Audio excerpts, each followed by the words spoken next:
हर एक लड़की के मन में बदनामी का डर स्वाभाविक है। लड़कियों की इज्जत ही उनका गहना होती है। आज के ज़माने में किसी पर संपूर्ण रूप से भरोसा नहीं किया जा सकता और मेरी इंडस्ट्री में तो बिल्कुल भी नहीं। दोस्तों, मैं एक फ्रीलांसर कॉल बॉय हूँ। सोशल मीडिया जैसे फेसबुक, ट्विटर, इंस्टाग्राम पर मैंने अपनी प्रोफाइल बना रखी है और मुझे मेरे क्लाइंट्स वहीं से मिलते हैं। मैंने ये फील्ड अपनी मर्ज़ी से चुना है। इसमें मुझे मज़े के साथ ही साथ इजी मनी मिल जाती है और अच्छी कमाई हो जाती है। ये मेरे लिए बेस्ट सोर्स ऑफ इनकम है, लेकिन इसमें मुझे अपनी हेल्थ के साथ साथ इज्जत का भी ध्यान रखना पड़ता है। और आगे दोस्तों, पता नहीं कि कौन कैसा हो, कैसा क्लाइंट है, उसका बैकग्राउंड कैसा है। अपने स्तर पर सारी जानकारी लेने की कोशिश करता हूँ, तभी मीटिंग फिक्स करता हूँ। अब तो मुझे कुछ अनुभव हो गया है, क्योंकि मैं ये काम पिछले 5 सालों से कर रहा हूँ। लेकिन आज जो वाक़या मैं सुना रहा हूँ, ये तब की है जब मेरा पहला दिन था और वो मेरी पहली क्लाइंट थी।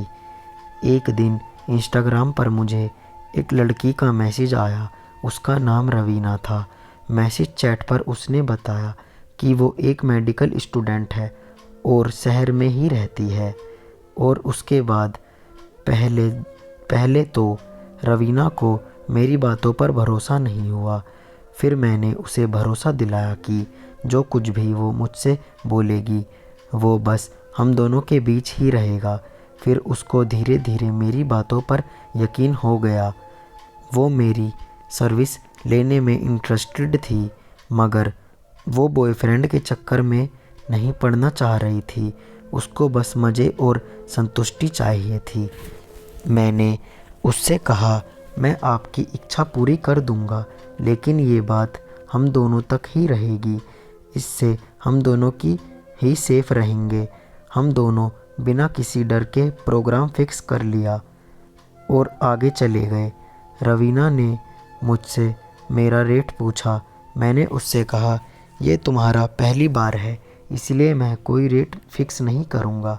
तुम मेरी सर्विस से सेटिस्फाइड हो जाओ तो तुम अपने हिसाब से जो चाहो दे सकती हो। इतनी बात होने पर वो राज़ी हो गई। उसने कहा कि वो मिलने का पता और टाइम मैसेज में के ज़रिए बता देगी। कुछ दिन तक मैं मैसेज करता रहा। अभी तक उसका कोई भी मैसेज नहीं मिला और फिर अचानक एक दिन उसने मुझसे एक होटल में आने के लिए कहा। उसने सब कुछ पहले ही फिक्स कर लिया था। मैसेज में उसने रूम नंबर भी लिख दिया था। टाइम उसने 10 बजे का दिया था।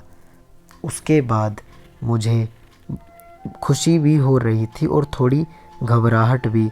मैंने रवीना की फ़ोटो भी नहीं देखी थी, इसीलिए थोड़ा डर भी लग रहा था कि पता नहीं कौन होगा और कैसी दिखती होगी। साथ ही ये विचार मेरे मन में चल रहे थे कि पता नहीं मैं उसे खुश कर पाऊँगा या नहीं। उसके बताए होटल में पहुंचकर मैंने उसे फ़ोन किया। वो बोली कि जो रूम नंबर बताया गया है उसी में सीधे आ जाओ। रूम पर पहुंचकर मैंने दरवाजे को नॉक किया। जब दरवाज़ा खुला तो मुझे अपनी आंखों पर यकीन नहीं हुआ। रवीना देखने में बेहद खूबसूरत थी।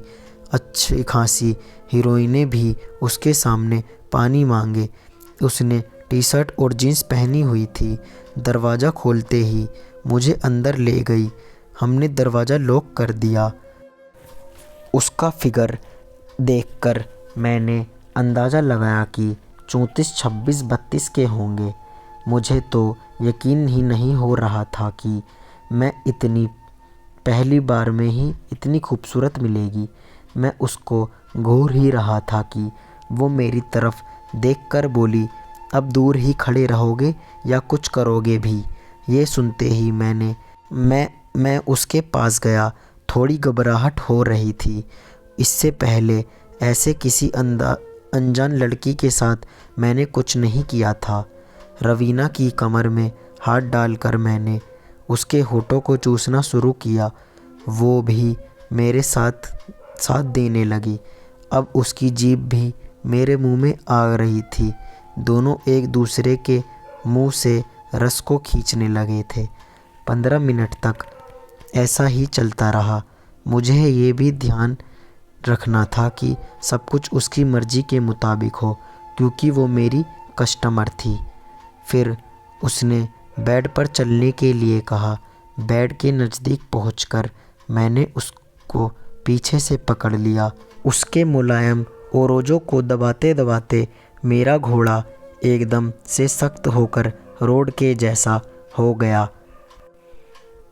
मैं उसके गले और कान के पीछे किस करने लगा।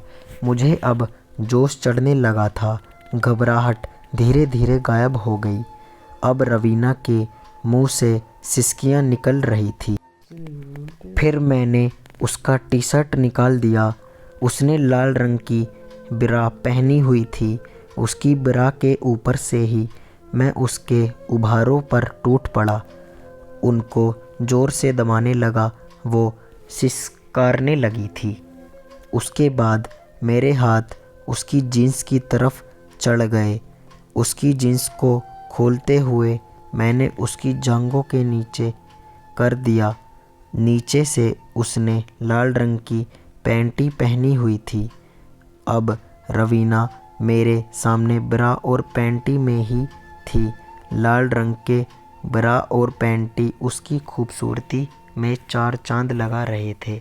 उसका यह रूप देखकर मेरे बुढ़े का औजार भी तन जाता। मुझे तो अभी भी यकीन नहीं हो रहा था कि ये खूबसूरत परी अपनी प्यास बुझाने के लिए एक जिगोलो का सहारा ले रही है। उसके लिए तो कोई भी लड़का जान देने के लिए भी तैयार हो जाता, मगर सबकी अपनी अपनी पसंद होती है। उसने पहले ही कह दिया था कि वो रिलेशनशिप के चक्कर में नहीं पड़ना चाहती। अब उसने मेरे कपड़े उतारने शुरू कर दिए। अब उसने मेरी टी शर्ट को निकाला। मेरे हथियार पैंट से तन गया था और पैंट फाड़कर बाहर आने को तैयार ही था। मेरे औजार पर हाथ फिराते हुए वो बोली, बस थोड़ा सा इंतज़ार और कर लो, उसके बाद तुम मेरे छेद के अंदर जाने वाले हो। ये कहकर वो मुस्कुरा दी। उसने मेरी पैंट को भी उतार दिया। मैं अब केवल अंडरवेयर में ही था। फिर मैंने उसकी ब्रा को खोल दिया। उसके ओरोज नंगे हो गए। उनको देखकर मैं देखता ही रह गया। पल भर की देर किए बिना मैंने उसके संतरों को मुंह में ले लिया। बारी बारी से मैं उसके दोनों संतरे चूसने लगा। वो फिर ज़ोर से सिसकियां ले रही थी। इस दौरान वो मुझे गाइड भी करती रही कि क्या करना है, कैसे करना है। जब मैं उसके संतरों को अपने होठों की तपिश दे रहा था तो वह बोली, मेरे निप्पल को दांतों से काटो। उसके कहने पर मैंने वैसा ही किया। उसका हाथ अब मेरे हथियार को अंडरवेयर के ऊपर से सहला रहा था। मैंने भी अपना एक हाथ उसकी पैंटी पर रख दिया। उसकी पैंटी को अपने हाथ से दबाने और सहलाने लगा था। उसके औजारों पर मैंने होठों की तपिश और उसके टांगों के बीच मेरी उंगलियों की क्रिया ने उसको गीला कर दिया था। फिर वो एकदम से पीछे हटी और उसने मेरे बदन पर बचे मेरे अंडरवेयर को भी निकाल फेंका। उसके ऐसा करते ही मेरा हथियार उछल उछल कर उसे सलामी देने लगा। रवीना ध्यान से देख रही थी। अचानक से वो नीचे बैठ गई और मेरे औजार को अपने दोनों होठों की गिरफ्त में ले लिया और चूसने लगी। मुझे बिल्कुल भी इसकी उम्मीद नहीं थी कि वो अपने होठों की तपिश से मुझे खुश करेगी। मैं तो सातवें आसमान पर उड़ने लग गया था। वो बहुत देर तक ऐसा करती रही। अब तो हद ही हो गई। मैंने उसे रोकना चाहता था पर वो रुकी नहीं। मैंने कहा, अब तो बस करो, नहीं तो मेरा निकल जाएगा।